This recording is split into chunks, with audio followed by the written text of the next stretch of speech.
You just got a multimodal project. Sound familiar? What's the first thing you say? A. Oh my gosh. B. I know there's something called iMovie. C. Piece of cake. So if your response isn't C, then this podcast is for you. The key to being a successful GU student is understanding what types of technology resources are available. Cloud computing is one of those key technologies because it brings software apps, storage, and services all under one roof, and makes them available to you whenever and wherever you want them. Sounds too good to be true? Only if you're one of those that doesn't understand the power of the cloud. Let's listen. Let's find out how much Gonzaga knows about cloud computing. What is cloud computing? I have no idea. Well, there's clouds in the sky, and there's cloud computing.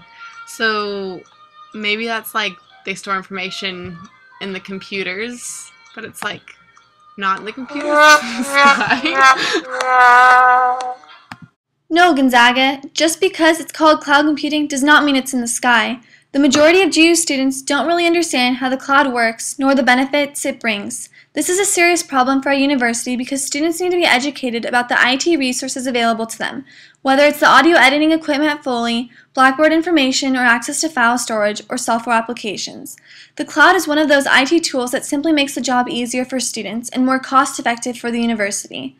Following is an overview of cloud computing by Peter Ulander, VP at Citrix. So cloud computing is the ability to consume applications, services, and data on demand without actually having your own capital expense associated with it, right? It's a data center that you now buy on a self-service basis at pennies on the dollar versus having to go build that infrastructure, provide management for that infrastructure, and actually having an entire IT staff running that infrastructure. Can you imagine an efficient network where GU students can easily locate and learn about software applications and other IT resources, as well as store their data with just a swipe of a card and without paying an arm and a leg? Let's hear what Kara McGinn, IT Analysis, has to say about the cloud at GU. It's very beneficial to students because a lot of times they are very mobile. They're going, home, they might be on campus, they might be traveling a lot, and it's nice to be able to get to their content if they have it stored in a cloud environment anywhere they are. Students and faculty can access their files anywhere, thereby increasing their mobility. Now let's find out what types of cloud computing GU is using.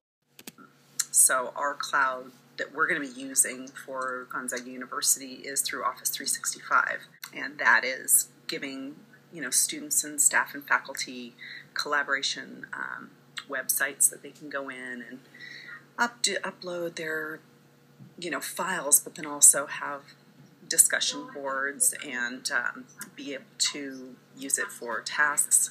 They could keep agendas.